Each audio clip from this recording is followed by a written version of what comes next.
warahmatullahi wabarakatuh. Perkenalkan, nama saya Siti Lestari, asal sekolah SMP 2 Muara Kuning.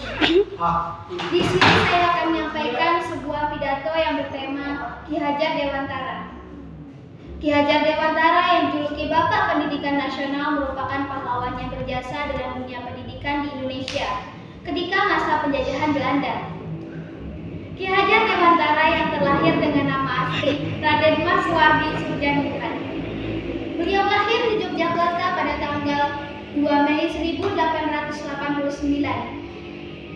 Terlahir dari pasangan Kanjeng Pangeran Haryo Suryaningrat dan R.A. Sundia.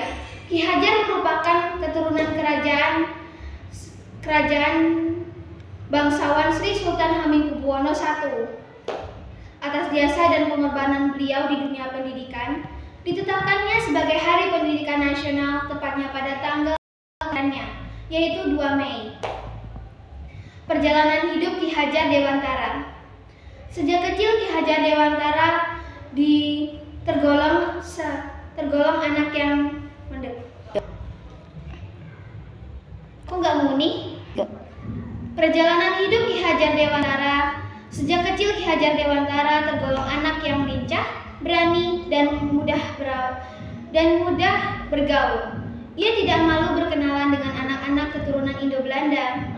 Setelah dianggap cukup usianya,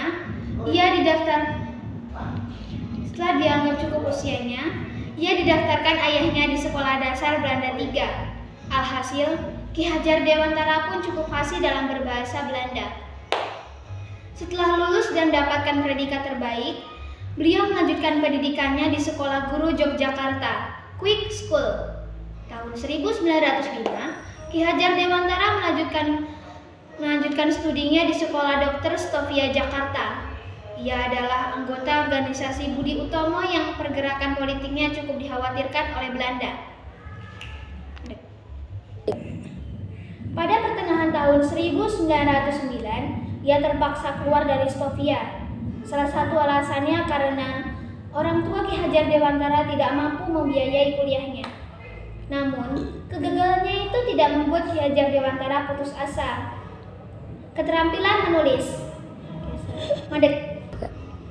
Ki Hajar Dewantara juga piawai di bidang menulis. Terkadang tulisannya juga menyisipkan kritikan terhadap kebijakan pemerintahan Belanda. Karyanya yang berjudul Els ik in Nederlands atau Andai Aku Seorang Belanda mampu mengusik pihak Belanda.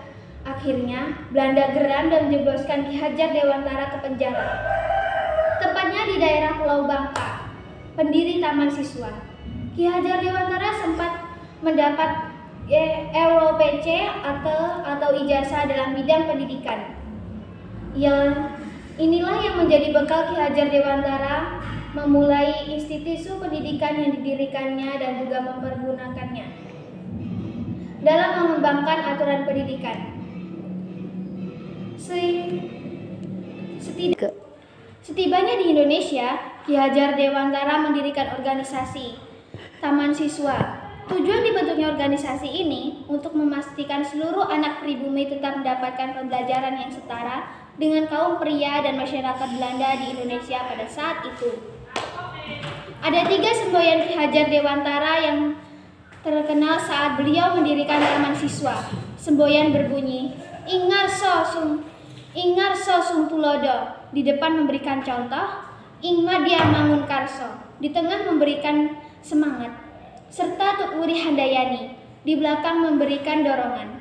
Seperti diketahui, semboyan Tut Wuri Handayani sampai saat ini pun menjadi slogan dari Kementerian Pendidikan hingga saat ini. Cukup sekian dari pidato saya. Apabila ada kekurangan saya mohon maaf. Saya akhiri, wabillahi taufik walhidayah. Wassalamualaikum warahmatullahi wabarakatuh.